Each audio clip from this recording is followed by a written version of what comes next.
30 जून 2022ला 5 वाजता एकनाथ शिंदे यांनी मुख्यमंत्री म्हणून शपथ घेतली। त्या शपथविधी कार्यक्रमाला सगळे लोक उपस्थित होते, पण खरा कलाकार गायब होता। त्या दिवशी 4 वर्षापूर्वी तुम्ही कुठे होतात?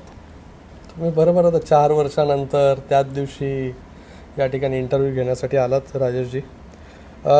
त्या दिवशी खरंच मला शपथविधीला सगळ्यात मोठा दिवस होता माझ्या आयुष्यातला देखील, आणि त्या दिवशी शपथविधीला मी नव्हतो तिथे। लोकांना मला वाटतं कारणही माहिती नसेल की का नव्हतो करून। कुठे होतात तुम्ही? आज 4 वर्षांनी सांगायला काही हरकत नाही आहे।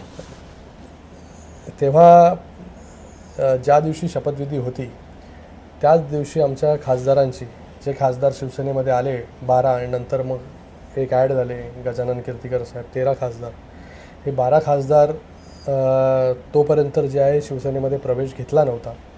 आणि माझे संबंध जे आहे सगळ्या खासदारांबरोबर जसे आत्ताच्या खासदारांबरोबर आहेत तसे तेव्हाही होते सगळ्यांबरोबर संबंध, आणि त्या संबंधामधून जे आहे हे सगळे खासदार शिवसेनेमध्ये कसे येतील याच्यासाठी जे आहे शिंदेसाहेबांच्या मार्गदर्शनाखाली मी काम करत होतो।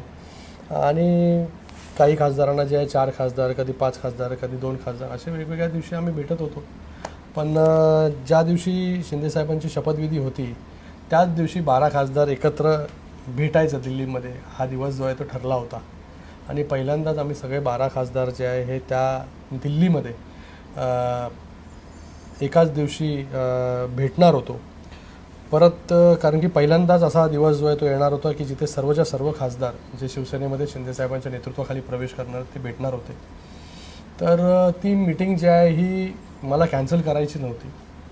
तर मी त्यांना सांगितलं की शिंदेसाहेबांचा जरी शपथविधी असला तरी पक्षवाढीसाठी तुम्ही सगळे लोक पक्षाला अपेक्षित आहेत, गरजेचे आहात, म्हणून ही मीटिंग कुठल्याही परिस्थितीमध्ये कॅन्सल झाली नाही पाहिजे। मग मी जे आहे शपथविधीला न जाता दिल्लीला जाणं पसंत केलं। नक्कीच त्रासदायक होतं, एकीकडे जे आहे शिंदेसाहेब मुख्यमंत्रीपदाची शपथ घेत होते, पूर्ण परिवार होता, शिवसेनेचा परिवार होता, सगळे लोक होते त्या ठिकाणी, आणि मला त्या ठिकाणी जाता नाही आलं। एक मोठी रिस्पॉन्सिबिलिटी त्या ठिकाणी होती, आणि मला वाटतं पक्ष संघटनेसाठी त्या दिवसापासून आणि त्याच्या अगोदरपासून काम करत होतो, पण त्या दिवसापासून शिवसेना कशा प्रकारे वाढेल ह्याच्यासाठी एक खुणगाठ बांधली होती, आणि त्या दृष्टिकोनातून आम्ही काम करत होतो। तर मला वाटलं की योग्य जे आहे हे त्या 12 खासदारांना भेटणं, त्यांना विश्वास देणं आहे की आजचा इतका मोठा दिवस असूनसुद्धा पक्षाला आपली आवश्यकता आहे, म्हणून मी इकडे तुमच्या सगळ्यांच्या बरोबर आहे।